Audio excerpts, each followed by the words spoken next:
Hello students, मैं हूं किरण और आज हम करेंगे ग्रेविटेशन 9th का जो चैप्टर है ग्रेविटेशन उसके बारे में। तो उसके बारे में जब ग्रेविटेशन का नाम लेते हैं तो क्या होता है, सभी के दिमाग में आता है कि जो अर्थ है वो सभी चीजों को अपनी तरफ खींचती है ना। लेकिन क्या आपको पता है जो भी बॉडी या जो भी ऑब्जेक्ट मास को कंटेन करके रखता है वो एक दूसरे को अपनी तरफ खींचती है, बशर्ते कि जो अर्थ का जो मास है वो एज कम्पेयर टू अदर चीज बहुत बड़ा है, इसीलिए उसका ग्रेविटेशनल फोर्स भी बड़ा है। लेकिन सभी चीजें एक दूसरे को अपनी तरफ खींचती हैं जिनके अंदर मास है। तो यही लॉ ऑफ ग्रेविटेशन कहता है कि किसी भी बॉडी का जो मास है वो उनका जो दोनों का, मान लो दो अट्रैक्शन तो दोनों के बीच में होगा, फोर्स तो दोनों के बीच में होगा।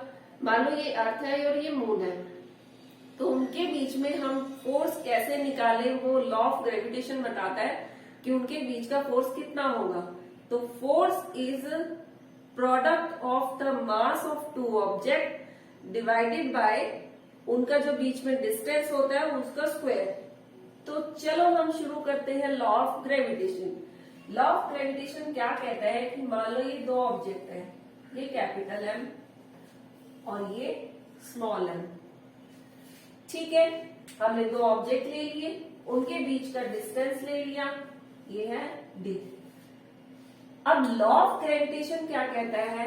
लॉ ऑफ ग्रेविटेशन कहता है कि F is the gravitational force.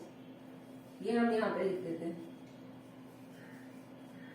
Gravitational force.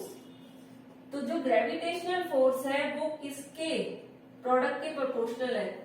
Gravitational force is proportional to the mass of the two objects, capital M and small m, and F is inversely proportional to square of distance between them। यानी कि इनके बीच का जो distance है उसके square के inversely proportional है, और प्रोपोर्शनल किसके है? Mass of the two object. अब यहां से हम इसको कंबाइंड अप करेंगे दोनों को, तो F is directly proportional to capital M small m divided by d square. और जब हम प्रोपोर्शनलिटी के साइन को हटाते हैं तो F is equals to G, और G यहाँ पे क्या है? G is gravitational, G is gravitational constant. G gravitational constant है, कैपिटल G। और यहाँ पे F is equals to G capital M into small m divided by d square. ये आता है हमारा फोर्स ऑफ ग्रेविटेशन। यहाँ पे हम किसी भी दो ऑब्जेक्ट के बीच में फोर्स निकाल सकते हैं, 1 किलोग्राम 2 किलोग्राम जितना भी उसका मास है उसका रख दिया, उनके बीच में जो डिस्टेंस है उसका स्क्वायर, और यहाँ पे ग्रेविटेशनल कांस्टेंट को भी रखते हैं। अब लगता क्या है कि जो फोर्स है वो दो स्मॉल ऑब्जेक्ट का तो कम होगा, इसीलिए वो नेग्लिजिबल हो जाता है क्योंकि वो अट्रैक्शन दिखता ही नहीं है। लेकिन अर्थ और मून के बीच में, अर्थ का किसी बॉडी के ऊपर अट्रैक्ट होना, वो सब चीजें हमें दिखाई देती है क्योंकि अर्थ का जो मास है वो एज कम्पेयर टू अदर चीज बहुत बड़ा है, बहुत लार्ज है। इसीलिए अर्थ का ग्रेविटेशनल फोर्स हमें दिखाई देता है कि कोई भी चीज अर्थ की तरफ अट्रैक्ट होती है। अब यहाँ पे हम निकालते हैं force of gravitation between earth and moon. Earth का जो मास लेंगे हम वो, मून का मास लेंगे वो, उनके बीच का डिस्टेंस, कैपिटल G की वैल्यू, उससे हम उनके बीच में कितना फोर्स लग रहा है वो निकालेंगे। मान लो ये हमारे अर्थ है, ये कैपिटल M और स्मॉल m।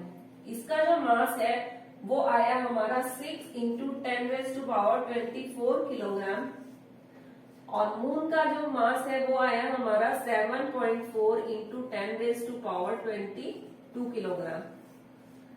ये हमारा दोनों अर्थ एंड मून का मास है। ये अर्थ है और ये मून है।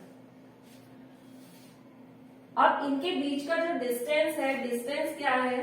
अर्थ एंड मून के बीच का distance is equals to 3.84 into 10⁻5 kilometre between the moon and earth. अब यहाँ पे ग्रेविटेशनल G जो कैपिटल जी है ग्रेविटेशनल कांस्टेंट, उसकी वैल्यू ले लेते हैं। उसकी वैल्यू है हमारी 6.7 इंटू 10⁻⁻11 न्यूटन मीटर स्क्वायर पर किलोग्राम स्क्वायर। अब इनकी वैल्यू को पुट कर देते हैं हम आपस में। जब इनकी वैल्यू पुट कर देंगे तो हमारे पास जो फोर्स आएगा वो ग्रेविटेशनल फोर्स आएगा। Gravitational force is equal to G की वैल्यू लिखेंगे 6.7 इंटू 10⁻⁻11 इंटू इसका मास, अर्थ का मास,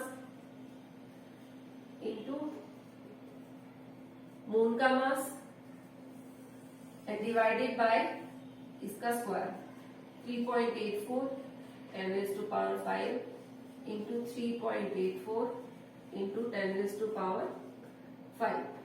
अब इसको जब हम सॉल्व करेंगे, इनको सॉल्व करने के बाद जो हमारी वैल्यू आएगी वो आएगी 2.02 इंटू 10⁻20 न्यूटन। यानी कि जो ग्रेविटेशन फोर्स लगता है अर्थ और मून के बीच में वो इतना होता है। ठीक है, अब हम आगे चलेंगे। स्मॉल जी, जो मान लो हमने किसी चीज के ऊपर, अर्थ के ऊपर कोई चीज फेंकी, कोई बॉल फेंकी या कोई भी चीज फेंकी, तो जो वो चीज हमने ऊपर की तरफ फेंकी, जब वो नीचे आएगी तो उसके ऊपर एक फोर्स तो लगा होगा उसके ऊपर, अर्थ उसको नीचे की तरफ खींच रही है। जब अर्थ उसको नीचे की तरफ खींच रही है तो हमारा सेकेंड लॉ ऑफ मोशन क्या कहता है? सेकेंड लॉ ऑफ मोशन कहता है कि फोर्स इज जो F is equals to m into a, यानी कि उसका जो मास है और उसके ऊपर जितनी एक्सेलरेशन वेलोसिटी उसकी बढ़ रही है। जब कोई फोर्स अप्लाई होगा तो उसमें जाहिर सी बात है उसमें एक्सेलरेशन भी आएगा। जब ऊपर से जब कोई ऑब्जेक्ट नीचे आता है तो उसमें एक्सेलरेशन बढ़ती है, और एक्सेलरेशन बढ़ती है उसको कैसे निकालेंगे हम वो देखते हैं। तो सेकेंड लॉ ऑफ मोशन के according, second law of motion क्या कहता है? F is equals to m into a, और यहाँ पे a को हम g से डिनोट करेंगे, स्मॉल g से, क्योंकि हम यहाँ पे gravitational acceleration due to gravity निकालेंगे जो स्मॉल g से डिनोट करते हैं। तो अब फोर्स इसके बराबर हो गया, और यहां से क्या है? लॉ ऑफ फोर्स क्या है? Capital G into capital M small m divided bye r square. r square या d स्क्वायर ले लेते हैं। ठीक है, अब ये फोर्स और वो फोर्स दोनों बराबर होंगे। तो जब यहां से इसको equation number 1, equation number 2, from equation 1 and 2,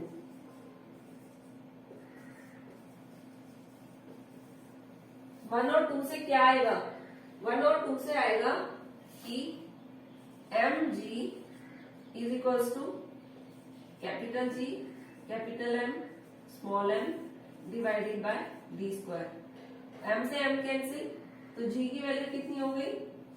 g की वैल्यू हमारी कितनी हो गई? Capital G capital M divided by d square. यानी कि जो एक्सेलरेशन ड्यू टू ग्रेविटी है उसका फॉर्मूला आया है ये वाला। ये यहाँ पे हम इसकी value acceleration due to gravity निकालेंगे, तो यहाँ पे कैपिटल G कैपिटल M इनकी वैल्यू पुट कर देंगे। Capital G is equals to capital G 6.7 into 10⁻⁻11, capital M 6 into 10⁻24 divided by this one, और इसकी वैल्यू है ये जो D है क्या हो गया? ये D कितना होगा हमारा? मान लो ये अर्थ है और ये अर्थ किसी भी ऑब्जेक्ट को अपनी तरफ खींच रही है, तो डिस्टेंस कितना होगा?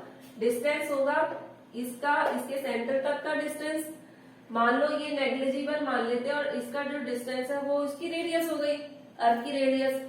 क्योंकि जो ऑब्जेक्ट होगा वो यहीं से तो आएगा, या तो 1 किलोमीटर, 1 किलोमीटर भी बहुत ज्यादा कह रही हूँ, ½ किलोमीटर तक ऊपर जाएगा और फिर वापस नीचे आएगा।